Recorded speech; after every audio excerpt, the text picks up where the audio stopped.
স্বামীকে খুনের অপরাধে বৃহস্পতিবার দুপুরে মৃতের স্ত্রী ও তার প্রেমিককে যাবজ্জীবন সাজা দিল কালনা আদালতের বিচারক। তাদের বাড়ি কালনা থানা এলাকায়। কালনার অতিরিক্ত জেলা জজ আদালতের বিচারক শ্রীময়ী কুণ্ডু তাদের গতকাল দোষী সাব্যস্ত করার পর আজ তাকে সাজা শোনায়। আদালত সূত্রে জানা গিয়েছে 2015 সালের অক্টোবর মাসে কালনা থানার উত্তর গোয়ারার বাসিন্দা পেশাই ব্যবসায়ী রতন দাসের পচা গলা ঝুলন্ত দেহ উদ্ধার হয় তার বাড়ি থেকে। স্ত্রী ঝুম্পা দাস কালনা থানায় অভিযোগ দায়ের করে জানান, বাপের বাড়িতে থাকাকালীন তার স্বামীকে খুন করা হয়েছে। স্বামী 40 লক্ষ টাকা মালপত্র বিক্রি করে, এই কারণে দোকানদারদেরকেও স্বামীকে খুন করে ঝুলিয়ে দিয়েছে। অন্যদিকে মৃত রতন দাসের কাকিমাও কালনা থানায় অভিযোগ দায়ের করে জানান, 2015 সালের 6 অক্টোবর ঘরের মধ্যে স্ত্রী ঝুম্পা দাসের সঙ্গে তার প্রেমিক প্রবীর ঘোষ ও ভাইপোর ঝগড়া হয়। 9 অক্টোবর মৃতদেহ উদ্ধারের আগে পর্যন্ত রতন দাসকে খুঁজে পাওয়া যায়নি। ঝুম্পাও বাড়িতে ছিল না। দুটি অভিযোগের তদন্ত চালায় পুলিশ। ঝুম্পার বক্তব্যে অসংলগ্নতা ধরা পড়ে। পরে সরকারি আইনজীবীর আবেদন ঝুম্পা ও তার প্রেমিকের বিরুদ্ধে খুনের ধারা যুক্ত করার নির্দেশ দেন বিচারক। পরে পুলিশ চার্জশিট দেয়। এরপরই প্রমাণ হয় প্রেমিক প্রবীরকে সঙ্গে নিয়ে ঝুম্পা তার স্বামীকে খুন করেছে। সরকারি আইনজীবী বিকাশ জানান, সমস্ত সাক্ষ্য প্রমাণ দেখে বিচারক গতকাল ঝুম্পা দাস ও তার প্রেমিক প্রবীর ঘোষকে দোষী সাব্যস্ত করে। বৃহস্পতিবার আজ তাদের যাবজ্জীবন সাজা শোনায়।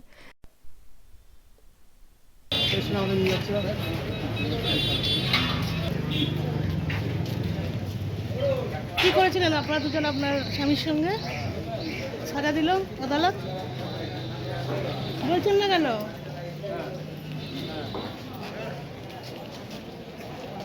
মানে প্রথমে এফআইআরটা করে ওই বউটাই করে এই আন্দোলন আপনারা কবে থেকে? আমরা এই সাজাটা যে হয়েছে ভীষণ খুশি। জবে থেকে ওই ছেলেটি মানে ও মার্ডার হয় তার 3 দিন বাদে আমরা ওর বই গিয়ে ঝুম্পা দাসী গিয়ে গ্রামের লোককে দেখাচ্ছে যে আমার স্বামী ঝুলছে, সুসাইড করেছে। কিন্তু ওর ছেলে তখন নাবালক ছিল। ও আমাদের কাছে বলে যে ও সকালবেলা এসেছিলো, আমরা দেখেছি। ও বলছে ওর মা তখন পাঞ্জাব ব্যাংকে কাজ করতো, বলছে বাবা এখনও ঝুলছে, কেউ টের পায়নি। আর যেদিন রতন দাসকে যেদিন লাস্ট দেখা যায় সেদিন সন্ধ্যাবেলায় ঝুম্পা দাসকে অঙ্কুরকে দেখা গেছিলো, ওই বাড়িতে গেছিল। আর প্রবীর ঘোষকেও দেখা গেছিল। কি কারণে এই মৃত্যুটা? এই মৃত্যুটা অবৈধ প্রেম, অবৈধের প্রবীর ঘোষের সঙ্গে ওর অবৈধ সম্পর্ক। চারাগ্রাম। আর তার 6 মাস আগে রতন এই ঝুম্পা দাস আর প্রবীর ঘোষের এত সাহস, ওরা আমাদের গ্রামের ভেতরে ওপেন রাস্তার উপরে রতন দাসকে ইট দিয়ে মেরে, মানে ওকে মেরেই ফেলতে চাইছিল। ওর মাথা এইদিকে সব ফেটে মেটে গেছিলো তার 8 মাসের আগে। মানে ওপেন রাস্তার উপরে ফেলে সেদিনই ওকে খুন করার চেষ্টা করেছিল। আপনার নাম? কণিকা অধিকারী। এই সাজাতে আপনারা কি খুশি হয়েছে? একদম, মানে অন্যায়ের যে বিচার হয়েছে তার জন্য আমরা খুব খুব খুশি যে আমরা যা একজনের পাশে থেকে অন্যায়ের যে প্রতিবাদ করে যে আমরা সেটাকে সাজা পাওয়াতে পেরেছি। আমাদের উকিল যে বিকাশ রায় যে এতদিন লড়ে যেটা করতে পেরেছে, খুব খুশি আমরা। কি হয়েছিল? কি এ স্বামীকে মেরে দিয়েছিল, রতন দাস বলে, ঝুম্পা দাসের স্বামীর নাম ছিল রতন দাস। একে মেরে ঝুলিয়ে দিয়েছিল। 3 দিন পর তার বডি ঘর থেকে বের করা হয়। তার গায়ে পুরো একদম কাল সেটে দাগ ছিল, মানে মেরে পুরো ঝুলিয়ে দিয়েছে ওকে। তখন আমরা সবাই মিলে পাওয়া যায়, তখন পচা গলা অবস্থা আমার দেহ পাওয়া যায়, তখন আমরা সবাই মিলে থানায় যাই, গিয়ে অভিযোগটা জমা দিই। উনি অভিযোগটা তার আগে করেছিল, তখন তার ডেট ছিল না, মানে আগে সব প্ল্যান করে সব করে রেখেছিল। তারপরে আমরা যখন দেখলাম যে উনি যেই অভিযোগটা করেছে সেখানে কোনো ডেট নেই, আমরা তখন পাল্টা আবার সুমিত্রা দাস বলে তাকে দিয়ে আমরা রতন দাসেরই জেঠিমণি, তাকে দিয়ে আমরা অভিযোগটা করি। আত্মীয়, হ্যাঁ। উনি তখন অভিযোগটা করে, মানে ওনারই কাকিমা সুমিত্রা দাস অভিযোগটা করার পরে তখন ওনারটা স্টে হয়ে গিয়ে তখন ওই সুমিত্রা দাসের কেসটাই চালু হয়। ওটাই এখন সেই কেসটাই এখন এই করে এই আজকে 9 বছর পর তার সাজা ঘোষণা হলো। কি সাজা? কি সাজা হলো যে তার 12 বছর জেল এবং 50,000 টাকা জরিমানা। যদি 50,000 টাকা না দিতে পারে তাহলে আরও 2 বছর জেল। আপনার নাম? আমার নাম স্মৃতি দাস। আজকে কোন কেসে সাজা ঘোষণা হলো এবং কতদিনের সাজা ঘোষণা হলো, আর ঘটনাটা কি ঘটেছিল? Kalna PS 642/2015, dated 9/10/2015।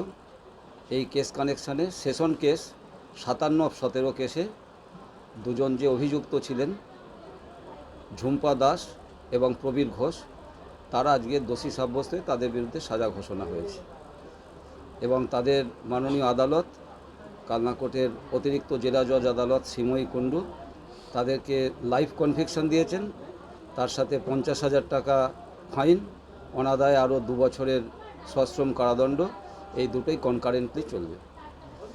কি হয়েছিল? এটা 2015 সালের অক্টোবর মাসে উত্তর গোয়াড়া নিবাসী রতন দাস তার ঘরে দরজা বন্ধ অবস্থায় মারা গিয়েছিলেন এবং সেই দরজাটা বাইরে থেকে তালা দেওয়া ছিল। তার পরিপ্রেক্ষিতে তার স্ত্রী, রতন দাসের স্ত্রী ঝুম্পা দাস কালনা থানায় একটা অভিযোগ করেছিলেন এবং কালনা থানা ইংরাজি 9/10/2015 তারিখে ঝুম্পা দাসের অভিযোগের পরিপ্রেক্ষিতে ভারতীয় দণ্ডবিধি আইনের 302 এবং 34 এই ধারায় কেস চালু করেন, যার কেস নম্বর হচ্ছে 642/2015, ডেটেড 9/10/2015। সেই কেসে তদন্তভার নেওয়ার পর পুলিশ তদন্ত করেন এবং তদন্ত করে চার্জশিট সাবমিট করেন ভারতীয় দণ্ডবিধির 306 এবং 34 ধারায়। কিন্তু পরবর্তীতে এই কেসে সরকার পক্ষ মোট 12 জন সাক্ষীর সাক্ষ্য প্রদান করেন।